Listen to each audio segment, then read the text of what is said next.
হঠাৎ করে সকালবেলায় মনাদি বলে কি পিৎজা খেতে যাবি? আমি বললাম কি পিৎজা কোথায়?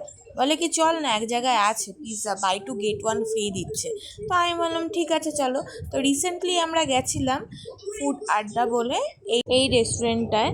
তো এটা রিসেন্টলি ওপেন হয়েছে আমাদের দত্তপুকুর আমন্ত্রণ মোড়।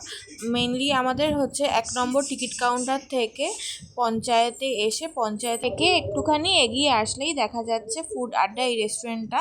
বাঁদিকে চলে যাচ্ছে পুলিশ ফাঁড়ির রাস্তা। আর বাঙালি যদি কোথাও ফ্রি অফার শুনেছে, buy two get one free পেয়েছি, ভাই যাবো তো অবশ্যই, আমরাও তো সেই দলেই পড়ি নাকি। তো এইখানে ওপরে রুফটপে এখানে বসার একটা জায়গা করে দিয়েছে।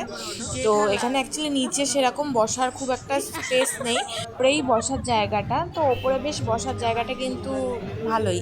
এই যে এখানে একটা টেবিল দিয়েছে, এখানে একটা টেবিল দিয়েছে, আর এই যে আরেকটু ওপরে গিয়ে আর একটা ওইখানে বসার জায়গা রয়েছে। তো এখানে বার্থডে সেলিব্রেট করা বা তোমরা তোমাদের বন্ধু বান্ধবকে নিয়েও কিন্তু এখানে চলে আসতে পারো আড্ডা মারতে। তো এখানে রাহি একটু উঠতে গিয়ে ভয় পেয়ে গেছে, সেটা নিয়ে আমরা বলছিলাম। বেচারি। আমরা কিন্তু অর্ডার দিয়ে তারপরে ওপরে চলে এসেছিলাম।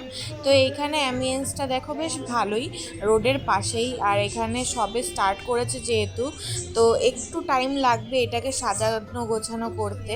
তো যেহেতু একটু ফ্যানের অসুবিধা ছিল তাই জন্য গরমটা ছিল বেশি, তাছাড়া এমনি কোনো ব্যাপার ছিল না। আর এই যে খাবার দাবার কিন্তু মোটামুটি এখানকার মানে ভালোই ছিল, খুব যে আহামরি ছিল তাও বলবো না, কিন্তু খুব খারাপ সেটাও বলবো না।